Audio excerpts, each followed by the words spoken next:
कुटनाड हा केरल का शांत नहरों झीलों वाला इलाका। केरल के कुटनाड में पानी से घिरा एक पुराना पुश्तैनी घर था। आंगन में कभी नाग देवता की छोटी पवित्र जगह सर्प स्थान हुआ करती थी, पर अब वहां झाड़ियां और टूटे पत्थर ही बचे थे। मेहर त्रिशूर की एक फिल्म मेकर अपनी दादी के गुजर जाने के बाद यह घर बेचने आई थी।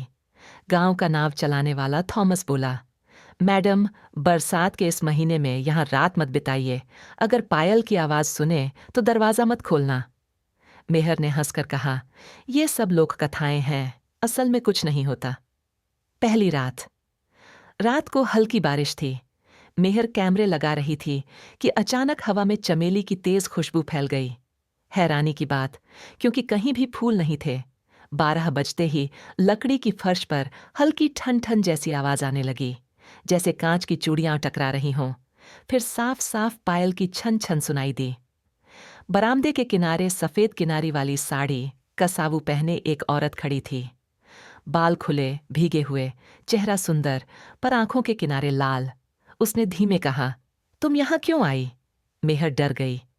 कैमरे की स्क्रीन पर वही औरत दिखाई दे रही थी, मगर उसकी परछाई दीवार पर नहीं पड़ रही थी। दूसरी रात। दोपहर को गांव के कुछ लोग आए और टूटे सर्प स्थान के पास नाग देवता के भजन गाए। थॉमस ने बताया, कई साल पहले इस घर की औरत पर झूठा इल्जाम लगा। लोगों ने गुस्से में सर्प स्थान उखाड़ दिया और तालाब भरवा दिया।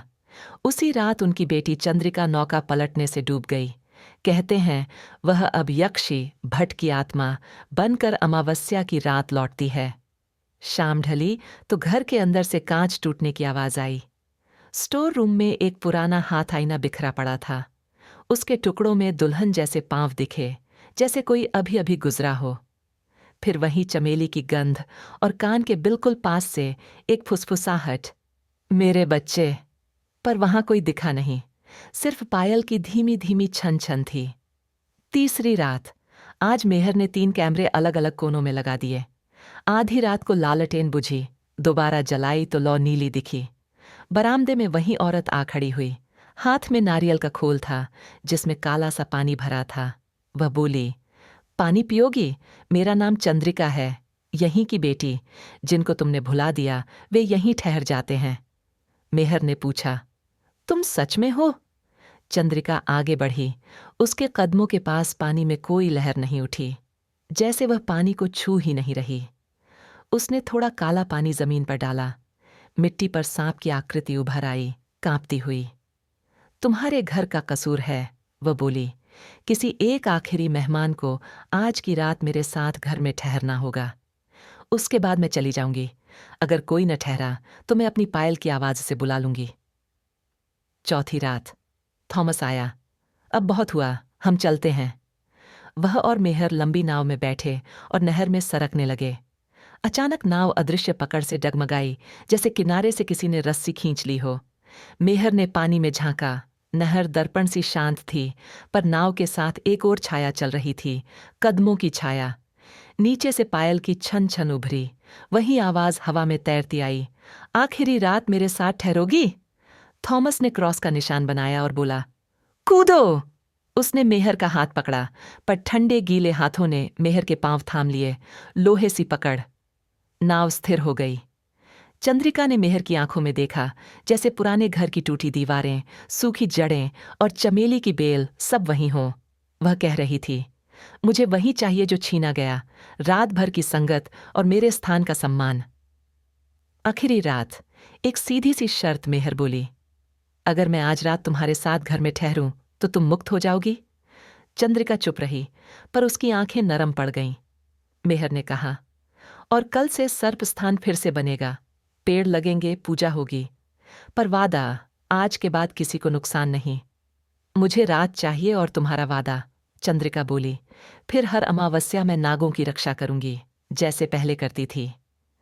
थॉमस डरते डरते बोला, मत करो, जो इसके साथ रहते हैं सुबह तक। मेहर ने कहा, कभी कभी डर से निकलने का रास्ता उसी डर के बीच से होकर जाता है। उस रात आंगन के 4 कोनों पर दिए जले। मेहर दहलीज द्वार पर बैठी रही, चंद्रिका बरामदे में। मोबाइल पर नाग भजन की रिकॉर्डिंग धीमे बज रही थी। दियों की लौ कांपती, छत से पानी टपकता और हर बूंद में पल भर को छोटे सांपों की परछाइयां दिख जाती, फिर गायब। सुबह की पहली आहट पर चंद्रिका उठी।